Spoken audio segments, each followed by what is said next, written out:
Today Baba talks about faith, sensibility. Baba also talks about Bhavna, which is loving feelings. And Baba talks about desire also, especially the desire for visions or sakshatkar. And you see that Baba says that among my children, if somebody says that I want to have a vision of God, then Baba would understand that this one has not understood anything.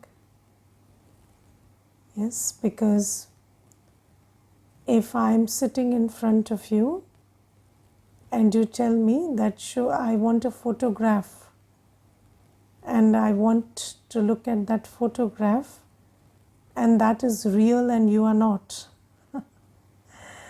then how would that sound? So Baba says, I am sitting here and I am with you.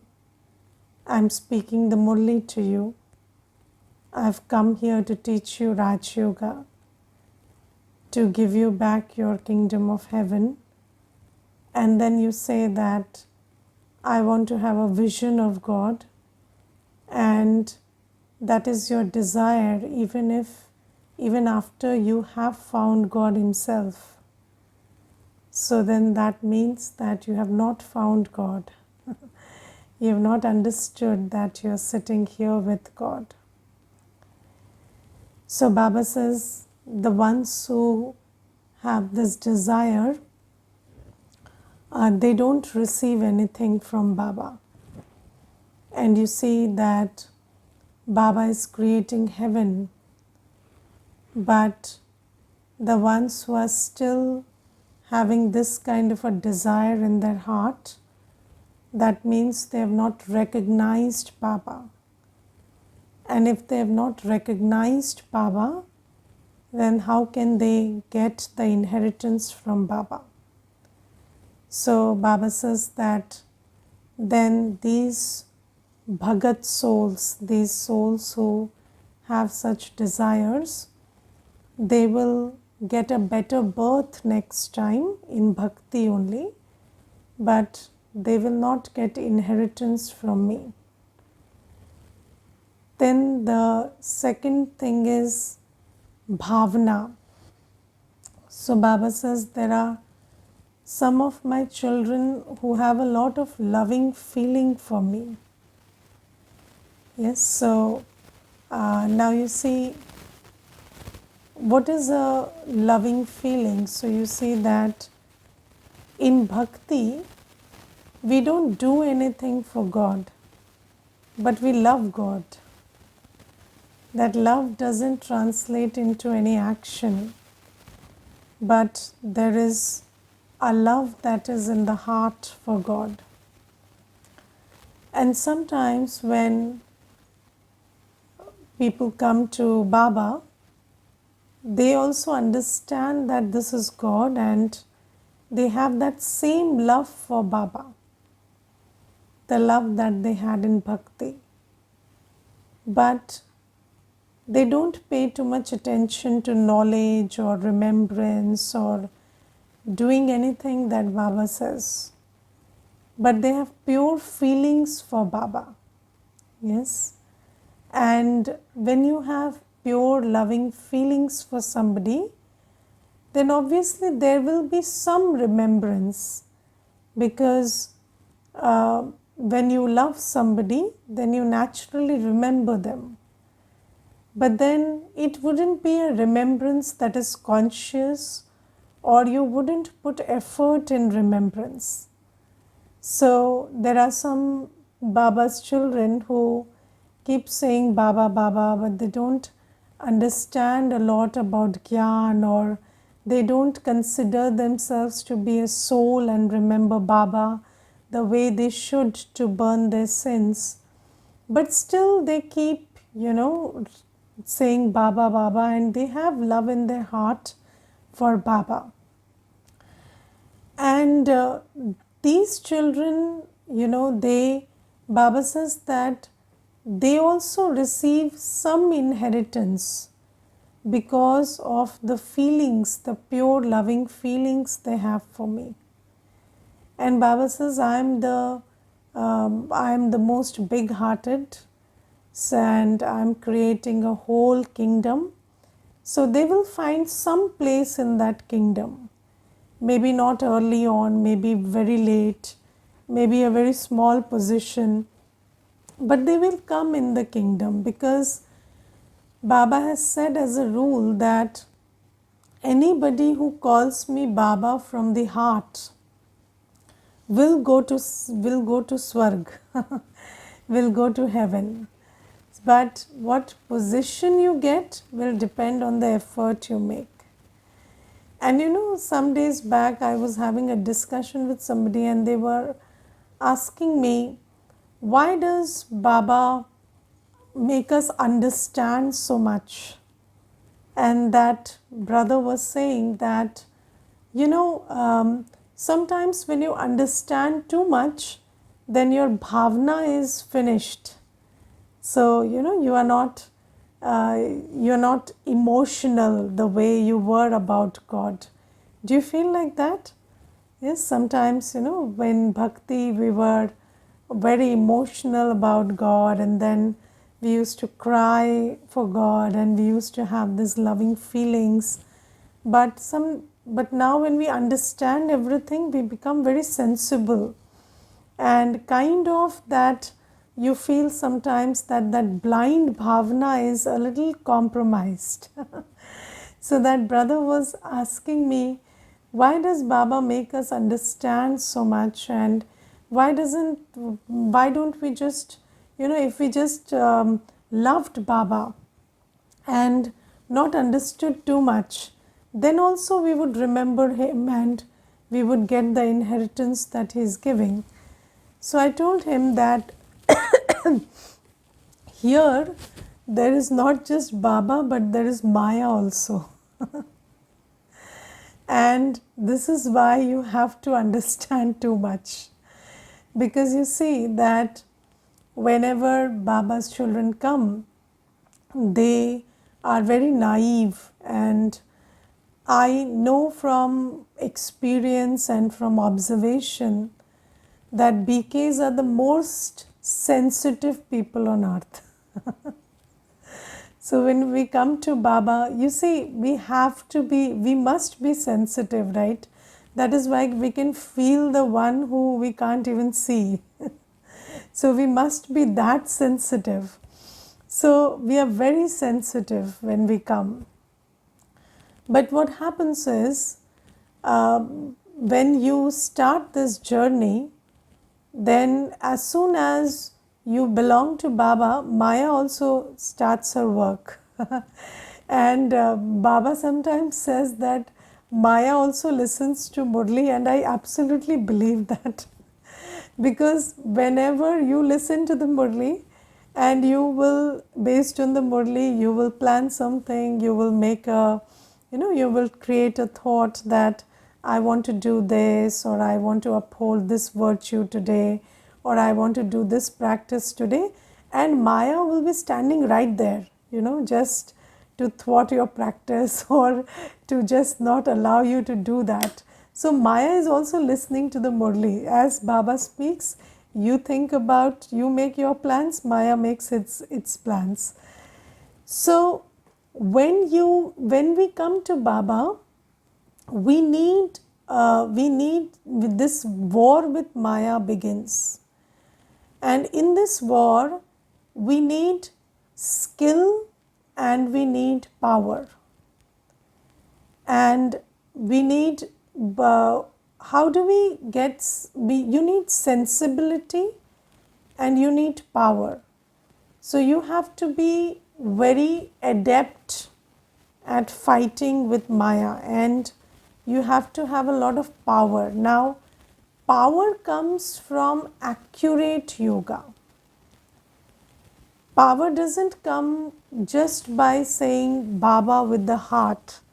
So, you, of course, you may, when you say Baba with your heart, you get happiness, you get some power. But then, when you consider yourself to be a soul and you remember Baba as the ocean of virtues and powers, the way he is, then you burn your sins and then you really get power. So, loving feelings have their own place, but you also have to be very sensible and understand Gyan. If you don't understand Gyan, if you don't connect with Baba accurately, if you don't leave the body, bodily religions, bodily relations here and then connect with Baba and feel that Baba is the ocean of virtues, powers, Baba is the one you have all relationships with. And if you don't have accurate yoga, then you cannot burn your sins and you cannot become powerful the way yoga is. Yoga can make you powerful. And then second thing is, you also need a lot of sensibility to combat Maya. And it's not just power, but also you need a lot of samaj. You need a lot of skill, spiritual skill, which comes from understanding knowledge. And the more you listen to the Murli, the more you understand knowledge, the more you become sensible. And I'll give you some examples of sensibility. So you see that there is this one person, and he asked me, how do you deal with a situation when somebody is threatening you? Yes, so how do you stop someone from threatening you?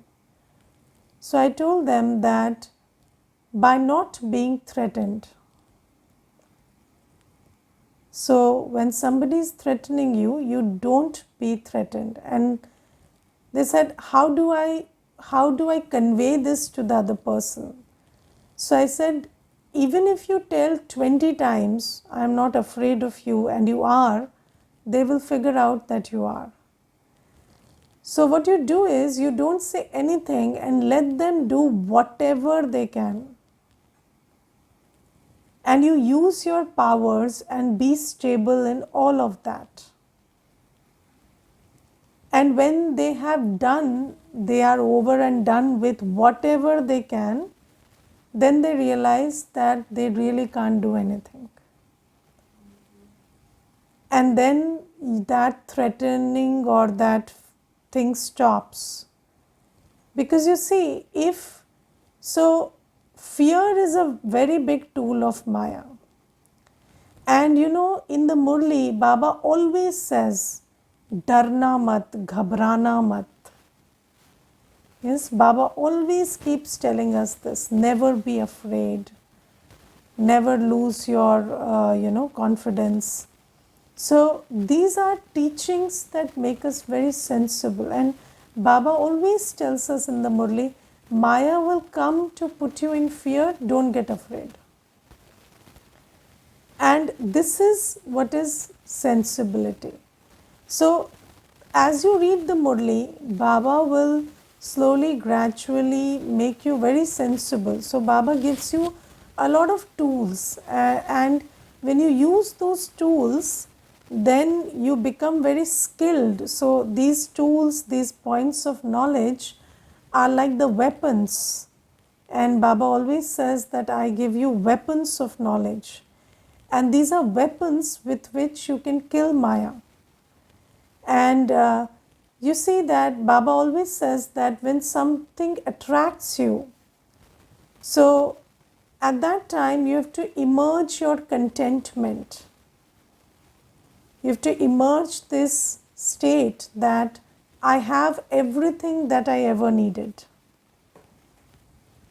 And you see, there is a very beautiful saying, if you have a price, you will be bought. So we all fix our prices, and you know what is our price? The desire that you have in your heart. I want this, I want to get this, I want to have this. This is the price that you're setting for yourself. And then somebody will come and tell you that you can have it, and then you fall into that trap. But if you're very contented, then you will evaluate, is it worth it? You will not be blinded by that desire. It's not, it's not, Baba doesn't say that don't have anything or don't get anything. You will get everything, you will have everything, but at least, analyze the cost and benefit. If you're paying too heavy a price for something, if that something is costing you your peace, it's costing you your spiritual effort, it's costing you your lifestyle, then why do you still have it? Because desire makes you very blind. And why can't you have it cheaper? Sometimes, when when companies recruit you, they will see how hungry are you for the job. And the more hungry you are, the less you get paid. And the less hungry you are, you get paid more.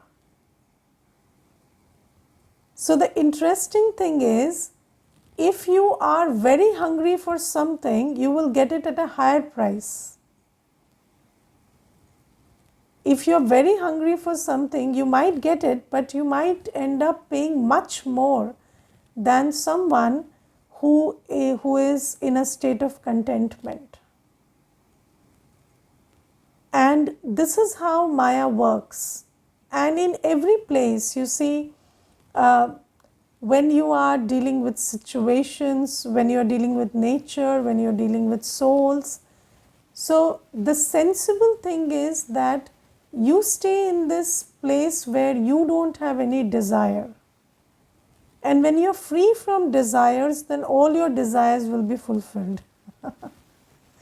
But if you have a desire, then that desire will cost you. And you will end up paying more than you should to get what you want. And I'll give you a very simple example of this.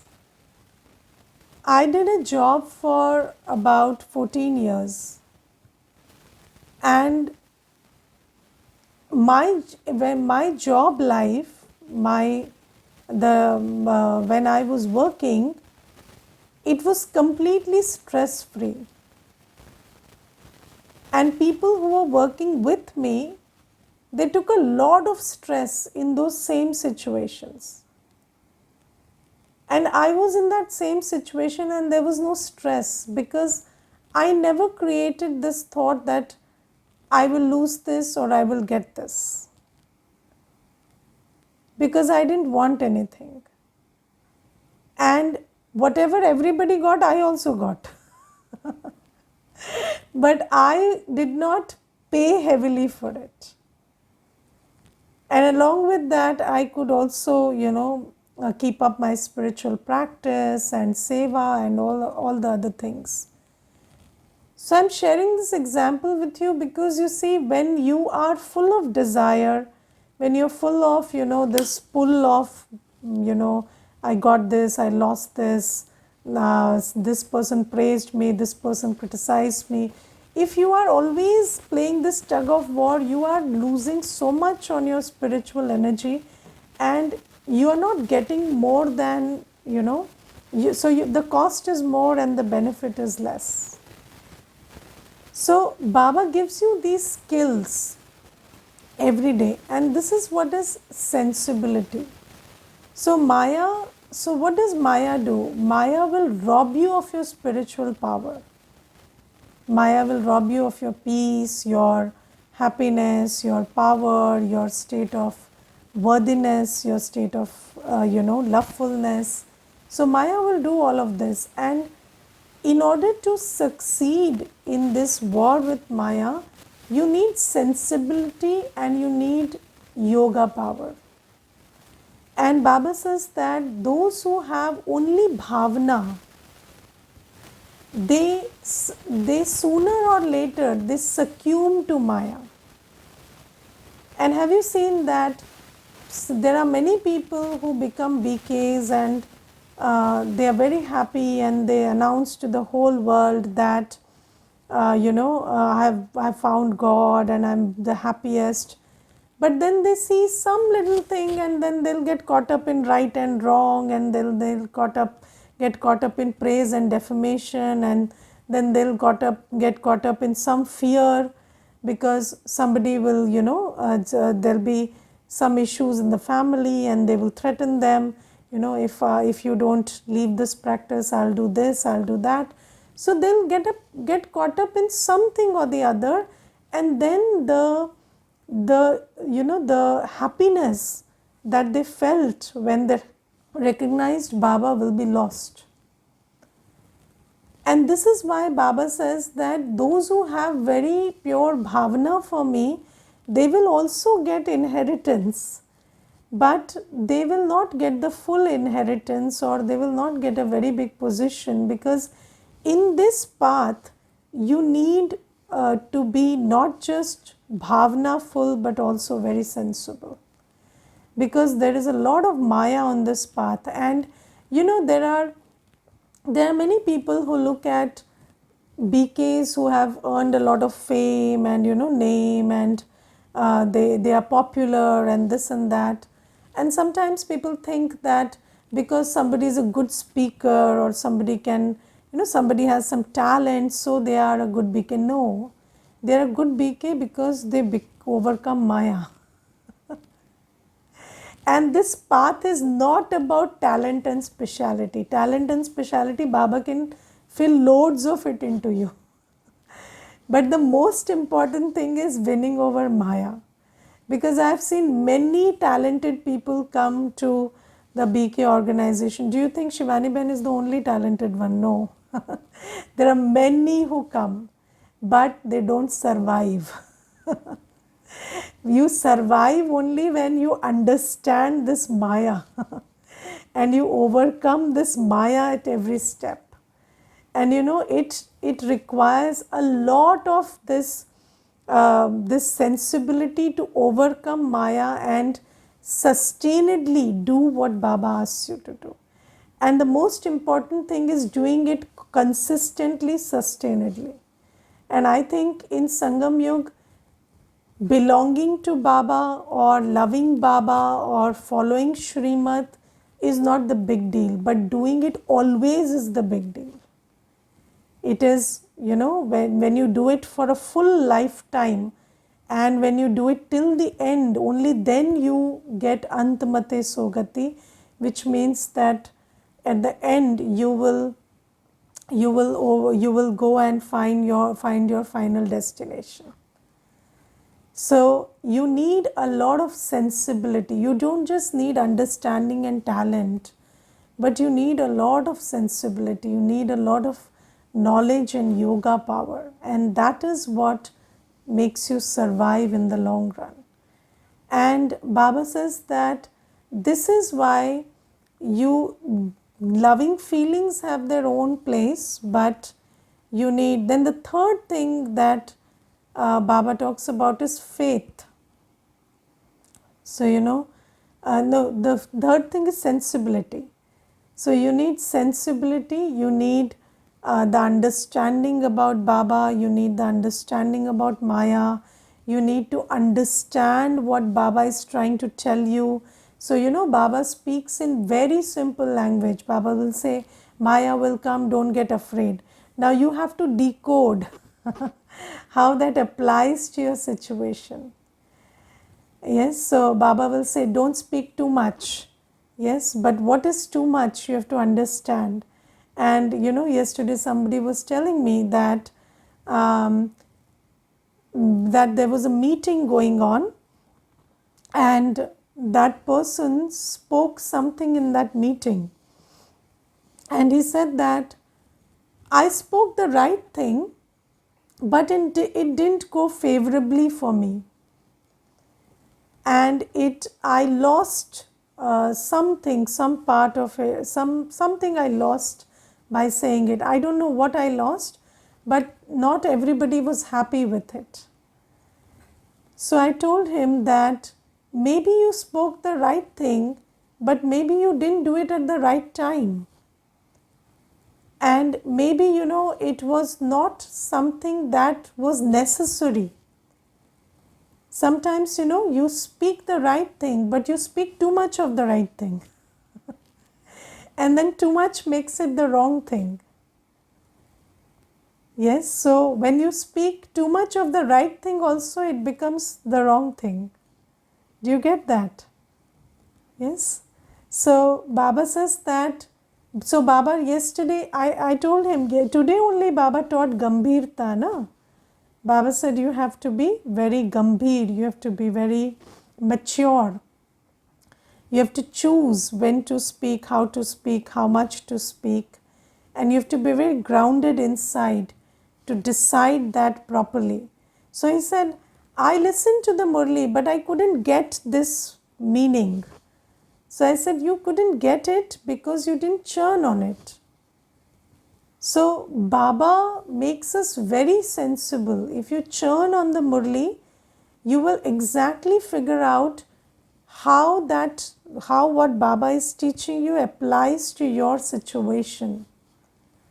But if you don't churn on it, if you don't understand it properly, it doesn't translate into sensibility. It just translates into parrot knowledge. Yes, where you can just mug up points and speak points. And I've seen children, Baba's children also, who can remember all the points, but none of them get applied in application in practical life. Why? Because you're not churning on it. It's not transforming into sensibility. Yes, so this is the third thing that Baba says is very important. And then the most important thing is faith. And Baba says that, faith is more powerful than even understanding. Because faith makes you get the power of that which you cannot understand intellectually. So, faith is above even sensibility. And you see, if you have faith, then you can take the full benefit of whatever Baba has come to give you. Because you see, everything that Baba speaks cannot be understood. Some things you have to have faith in. And Baba says, those who have complete faith, you see, every day if you keep thinking, I don't know whether Baba has come, I don't know whether Baba is doing, this is really Baba, I don't know whether we are really going to heaven, I don't know whether if I sit and remember Baba, it's going to burn my sins. There is no proof of these things. And you need faith for that. And how do you develop this faith?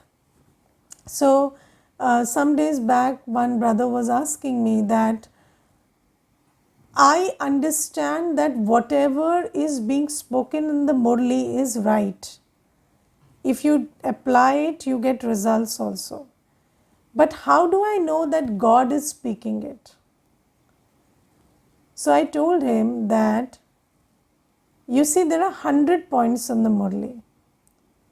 And 99 you have tested and you know that they work and they are true. And the 100th point in the Murli is that I am God, I am speaking it. Yes, so the one who is giving you all of this knowledge is also saying I am God. So it's the same source from which it is coming.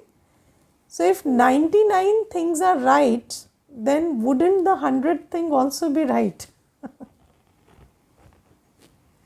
If the one who is saying everything is right, then if he is saying that I am God and I am saying it, wouldn't that also be right? Yes, so you have to have faith, and there are some things that you see and that you figure out and that you understand and that you experience that help you build faith. But there are some things which you have to rely on pure faith. And Baba says that you have to have faith that I have come. You have to have faith that whatever I am teaching you is actually burning your sins. And you have to have faith that if you follow Srimad, you will get a good place in heaven. And heaven is coming. And you have to have faith in all of that. And when people ask me, how do you know there will be heaven tomorrow? So I said, because I have moved from Shudra to Brahman. Yes, so I was totally mired in the world of, materialism. And Baba has brought me and to this place where I experience peace, purity, love, joy of the supersensuous kind. So if 50% of what Baba has said has become true, then I believe then the other 50% will also be true tomorrow. That when I have changed from a Shudra to a Brahmin, and Baba says you will change from a Brahmin to a Devta, then that is sure going to happen. Because if I have experience about 50%, it gives me hope about the other 50%.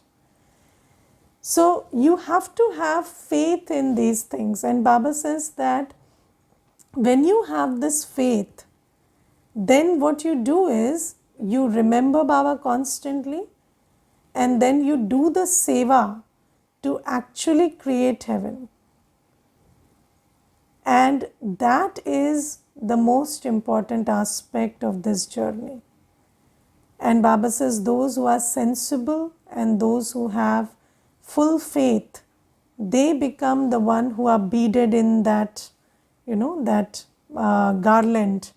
Those who find a place in the garland of 108, 16,108. So those are the ones who become prince and princesses. And what is the sign of somebody who has full faith? They constantly remember Baba and they are every thought, word, action, body, mind, wealth, everything they have is for seva. And they understand that whatever I have is for seva and this seva is going to give me the fruit tomorrow. And if I don't do seva with what I have today, then this will be wasted. So Baba says that if you don't want anything that you have today to waste or to get wasted, then you have to invest it in seva. And Baba says those who have faith will do that. And that is the sign of a soul who is full of faith. And Baba says faith is the highest quality. And of course you don't have blind faith, but you experience some things and then you have faith on the others. And this is Baba's Murli. And then Baba also talks about the moths who completely sacrifice themselves to the flame. So Baba says that there are moths who come and just take a round and go. Yes, so they come, they tour around, they see Baba's home, they enjoy the atmosphere, they spend some time also, some years also, but then they leave. But those who sacrifice themselves, so you see this word sacrifice is very interesting. Sacrifice means to make sacred. To make sacred. So when you sacrifice yourself, when you sacrifice your body, mind, wealth, then it gets purified. Then it is made sacred. So Baba gives us this knowledge that only when, and Baba has given us this law, that first step you take, the next 1,000 I will take. So when you surrender, then Baba gives you everything. And if you have no intention to surrender, you're just, looking around, then you will not get the inheritance. So this also Baba tells us. Okay, Om Shanti.